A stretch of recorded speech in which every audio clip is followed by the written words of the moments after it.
नमस्ते विद्यार्थी, मेरा नाम माधुरी राजभर और मैं आपको हिंदी पढ़ाने वाली हूँ। आज जो हमारा पाठ्य है उसका नाम क्या है? मंत्र। क्या है विद्यार्थी? मंत्र। और ये पाठ्य का ये पहला सीजन है। तो मंत्र जब हम नाम लेते ही तभी हमें ऐसा लगता है कि कोई मंत्र होगा। मंत्र मतलब कोई भी ऐसी मंत्र जो कुछ जादू टोना या कुछ बोलते हैं ना, कुछ हाँ, जादू टोना या आरती का मंत्र, ऐसे बहुत सारे मंत्र हमारे ख्याल में आ जाते हैं जब हम मंत्र का नाम लेते हैं। तो चलिए विद्यार्थी, चलते हैं, देखते हैं इस पाठ्य में लेखक ने हमें क्या बताया है। तो चलिए, आप तैयार हैं? चलिए। अब जो पाठ है हमारा मंत्र, उसके लेखक जी हैं प्रेमचंद्र। कौन है? प्रेमचंद। उनके लेखक है प्रेमचंद। तो चलिए हम देखते हैं ये मंत्र जो पाठ है इसके में क्या क्या दी गई है तथा इससे हमें क्या सीख मिलती है। तो चलिए। संध्या का समय था। डॉक्टर चड्ढा टेनिस खेलने के लिए तैयार हो रहे थे।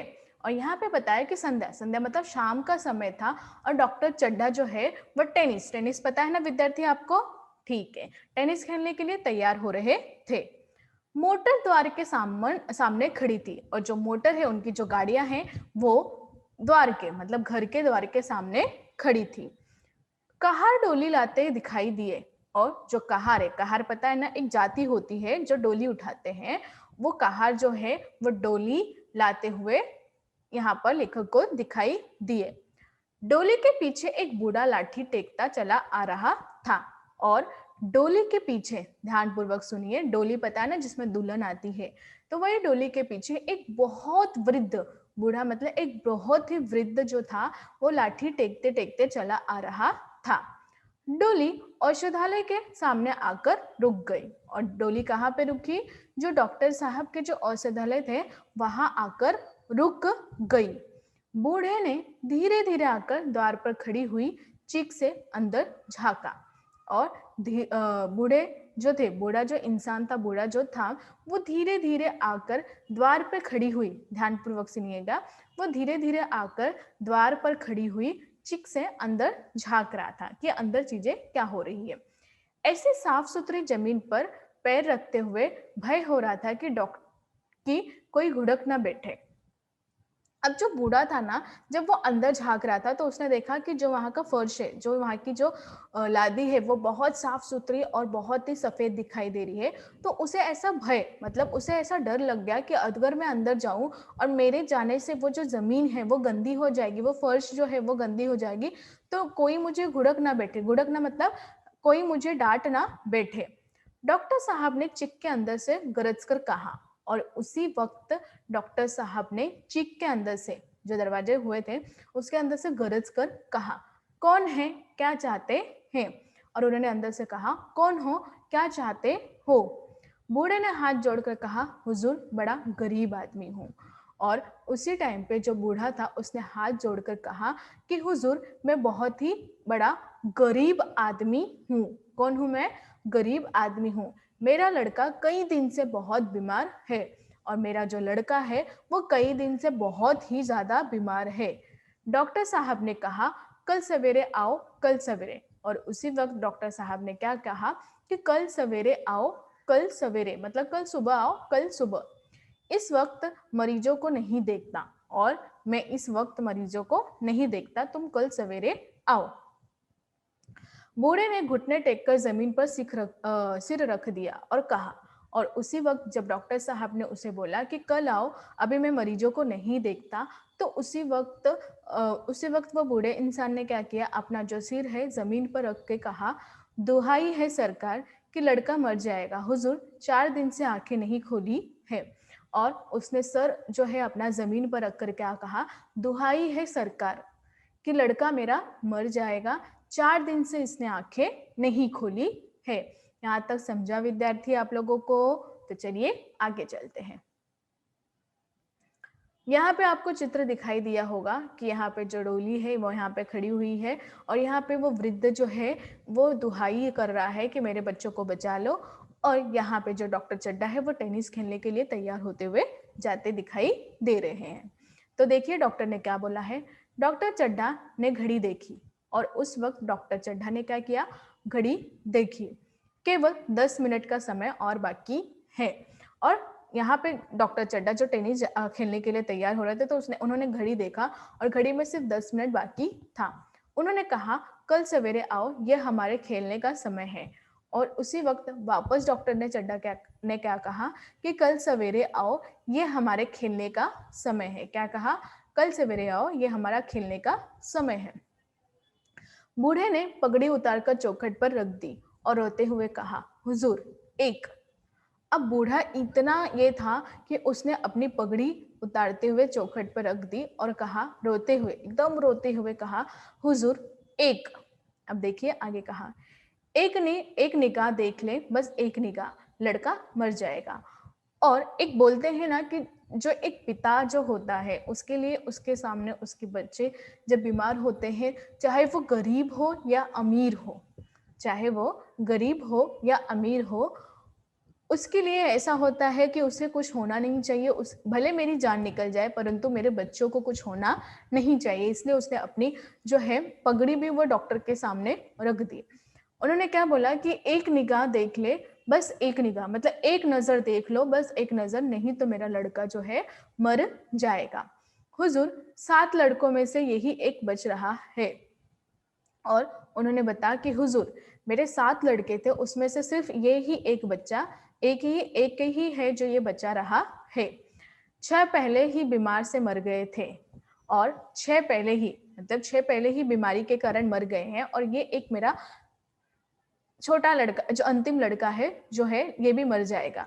हम रो रो कर ही मर जाएंगे, और अगर इसे कुछ हो गया तो हम रो रो कर ही यहाँ पर मर जाएंगे, ऐसा उन्होंने कहा। यहाँ तक समझा है विद्यार्थी आप लोगों को, या कुछ ऐसा शब्द है जो नहीं समझ में आया है? विद्यार्थी समझाए। चलिए आगे बढ़ते हैं। डॉक्टर ने उसकी बातें की और ध्यान नहीं दिया, और उस वक्त डॉक्टर ने उसकी बातों पर थोड़ा भी ध्यान नहीं दिया। उन्होंने धीरे से चीख उठाई और वे बाहर निकलकर मोटर की तरफ बढ़ चले। उन्होंने क्या किया? धीरे से चीख उठाई और बाहर निकलकर मोटर की तरफ चल पड़े। उन्होंने उस बूढ़े आदमी की कोई भी बातें नहीं सुनी। बूढ़ा ये कहते हुए उनके पीछे दौड़ा, और बूढ़ा जो था उसे डॉक्टर को उसे बच्चों को अपने डॉक्टर को दिखाना ही था। तो बूढ़ा क्या किया कि कहते हुए पीछे दौड़ा, कुछ बातें कहते हुए उनके पीछे दौड़ा। सरकार, बड़ा धर्म होगा, हुजूर दया कीजिए। और उन्होंने क्या बोला कि सरकार, बड़ा धर्म, बहुत बड़ा धर्म होगा, हुजूर दया कीजिए और इन्हें बचा लीजिए, दया कीजिए और इन्हें बचा लीजिए। लड़के को छोड़कर इस संसार में मेरा और कोई नहीं है। उन्होंने क्या बोला कि इस लड़के को छोड़कर इन संसार में मेरा कोई भी नहीं है, हुजूर आप इसे बचा लीजिए, हुजूर आप इसे बचा लीजिए, कि इसे छोड़कर संसार में मेरा और कोई भी नहीं है। डॉक्टर साहब ने मुंह फेर लिया, उसकी तरफ देखा तक नहीं। इतना कहने के बावजूद भी डॉक्टर साहब ने क्या किया? मुंह फेर लिया, उनकी तरफ देखा ही नहीं। मोटर में बैठकर बोले, कल आना। और वो निरंतर यही बोले जा रहे थे मोटर पर बैठकर कि कल आना, कल आना, कल आना, और इनसे उनसे और कुछ भी बोल नहीं रहे थे। मोटर चल गई। बूढ़ा कई मिनट तक मूर्ति की तरह खड़ा रहा, और जो मोटर थी वहां से चली गई, और बूढ़ा कई मिनट तक वहां मूर्ति की तरफ खड़ा ही रह गया। डोली जिधर से आई थी उधर चली गई, और जो डोली जिसमें वो लड़का आया था, जिधर से आई उधर चली गई। यहाँ से निराश होकर वो फिर किसी डॉक्टर के पास न गया। यहाँ से निराश होकर वो फिर किसी भी डॉक्टर के पास नहीं गया, क्योंकि उसे ऐसा लगा कि जब ये डॉक्टर ने मेरी मदद नहीं की तो बाकी लोग मेरी मदद करेंगे या नहीं। तो इस तरह वो वहां से निकल गया और किसी भी डॉक्टर के पास नहीं गया। उसी रात हंसता खेलता 7 साल का बालक इन संसार से सिधार गया, और उसी रात हंसता खेलता एक 7 साल का बालक जो इस संसार से सिधर गया, मतलब उसकी मृत्यु हो गई। बूढ़े माँ बाप के जीवन का आधार छीन गया, और जो बूढ़े माँ बाप थे उनके जीवन का जो आधार था वो छीन गया, मतलब खत्म हो गया। यहाँ तक समझा विद्यार्थी? तो चलिए आगे चलते हैं। कई साल गुजर गए। अब कई साल क्या हो गए? गुजर गए। ये सब बातें गई, लेकिन कई साल गुजर गए। डॉक्टर चड्ढा ने खूब यश और धन कमाया, और डॉक्टर चड्ढा ने बहुत सारे खूब धन, यश, बहुत सारी चीजें उन्होंने कमाई। उनके 2 बच्चे थे, और उनके कितने बच्चे थे विद्यार्थी? 2 बच्चे थे, एक लड़का और एक लड़की। कौन थे विद्यार्थी? एक लड़का और एक लड़की, उनको 2 बच्चे थे। किसे? डॉक्टर चड्ढा को 2 बच्चे थे, एक लड़का और एक लड़की। लड़की का विवाह हो चुका था और लड़की, यहाँ पे जो लड़की है उसका विवाह हो चुका था। लड़का कॉलेज में पढ़ता था और उनका जो लड़का है वो कॉलेज में पढ़ता था। उसका नाम था कैलाश और उसका क्या नाम था विद्यार्थी? कैलाश। आज उसकी 20वीं सालगिरह थी और आज उसकी 20वीं सालगिरह थी। सालगिरह मतलब बर्थडे, वर्षगांठ थी उसकी। कैलाश ने अपने सभी सहपाठियों मित्रों को बुलाया था और कैलाश ने उस जो वर्षगांठ थी तो उनकी, उस समय उसने अपने सभी सहपाठियों को तथा मित्रों को बुलाया था। उसकी एक खास मित्र भी थी, मृणालिनी। उसकी एक खास, बहुत ही प्रिय मित्र थी मृणालिनी।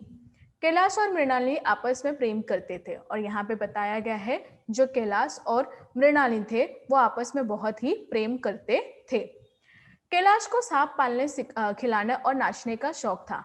कैलाश को क्या था? सांप का पालना, खिलाने और नाचने का बहुत ही शौक था।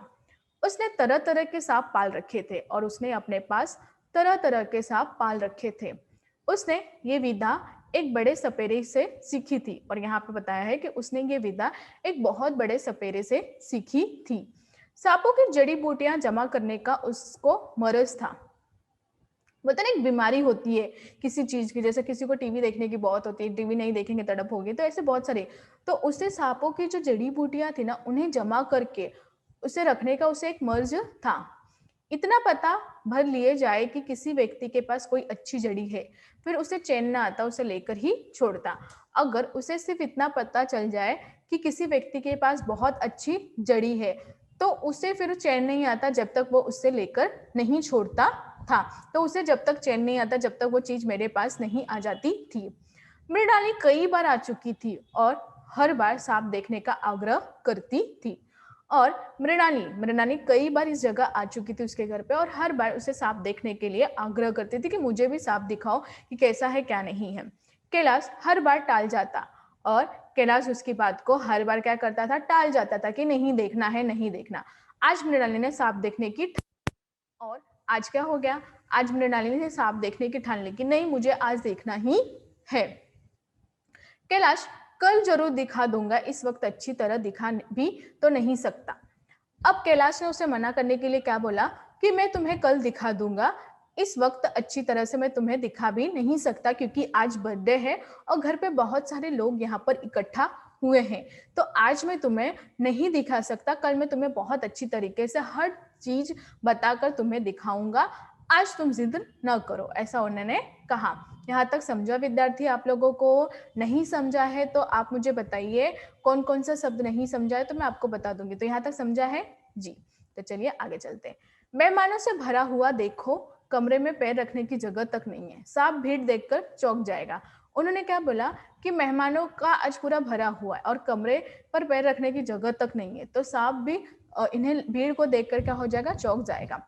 मृणाली की जिद को कुछ और लोगों ने भी हवा दे दी और मृणाली की जिद मतलब एक जिद करता ना तो उसको बोलते ना एक हाथ दे देना, तो सब लोग ने भी जिद में हवा दे दी कि नहीं। कैलाश मृणाली और अन्य मित्रों के को सांपों के दरबे के आगे ले जाकर बीन बजाने लगा और कैलाश क्या किया? उसी दिन सांपों के दरबे में आगे ले जाकर बीन बजाने लगा। फिर एक एक खाना खोलकर एक एक सांप को निकालने लगा। फिर एक एक खाना खोलकर एक एक सांप को वहां से निकालने लगा। क्या कमाल था! ऐसा जान पड़ता था कि सांप उसकी एक एक बात मानते हैं और क्या कमाल की चीजें थी, क्योंकि उधर ऐसा पता चल रहा था कि सांप उसकी जो एक एक बातें मानते हैं।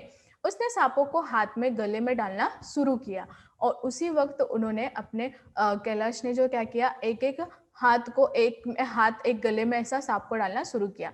मृणाली घबरा रही थी। एक मित्र ने व्यंग्य किया, आज अजी दांत तोड़ तोड़ डाले होंगे। और एक मित्र ने उधर व्यंग्य मतलब हंसी मजाक किया कि अजी इसके सब दांत तोड़ लिए होंगे, तभी वो इस प्रकार से अपने हाथों और गलों में लगा रहा है। कैलाश हंसकर बोला, दांत तोड़ डालना मर्दानियों का काम नहीं है। अब कैलाश ने वहां पे बोला कि हाथ दांत जो है वो तोड़ देना मर्दानियों मतलब मर्दों का काम नहीं है, इसके दांत नहीं तोड़े गए हैं, कहो तो दिखा दूं। और उसने क्या बोला? इसके दांत नहीं तोड़े गए हैं, कहो तो तुम्हें दिखा दूं। ये कहकर उसने एक काले सांप को पकड़ लिया और बोला, मेरे पास इससे बड़ा जहरीला सांप दूसरा नहीं है। उसने ये बोलकर एक काले सांप को अपने ओर पकड़ लिया और कहा, इससे जहरीला सांप मेरे पास और कोई दूसरा नहीं है। इसका काटना तुरंत मर जाता है। और कहा, इसका जो काटना है वो तुरंत मर जाता है। इसके कांटे की दवा नहीं है, मंत्र नहीं, और इसके काटने की कोई भी दवा नहीं है और मंत्र नहीं है। इसका दांत दिखा दूं? और कहा कि इसका दांत तुम्हें दिखा दूं। इस पर एक मित्र बोला, मुझे तो विश्वास नहीं आता, लेकिन तुम कहते हो तो मान लेता हूँ। और उसी वक्त एक मित्र ने बोला कि मुझे विश्वास नहीं आता, लेकिन तुम कहते हो तो हम मान लेते हैं। तो यहाँ पे जो ये पाठ है यहाँ तक है, हम दूसरे सीजन में देखेंगे और क्या है। तो आज हमने क्या सीखा कि हमें हर चीज़ को महत्व देना चाहिए। जैसे हमने कि देखा कि वहाँ पे एक वृद्ध आया था जो डॉक्टर को कहने के लिए, अगर डॉक्टर उस दिन एक दिन खेलने नहीं जाता तो शायद उस वृद्ध के बेटे जो 7 साल का जिसकी मृत्यु हो गई वो शायद आज बच जाता था। तो हमें कुछ-कुछ चीज़ें सोच समझ कर देखनी चाहिए, बोलनी चाहिए और करनी भी चाहिए, क्योंकि हमारे वजह से किसी की जान बच सकती है, तो हमें वो चीज़ें करनी चाहिए। समझा विद्यार्थी? ठीक है, तो चलिए धन्यवाद।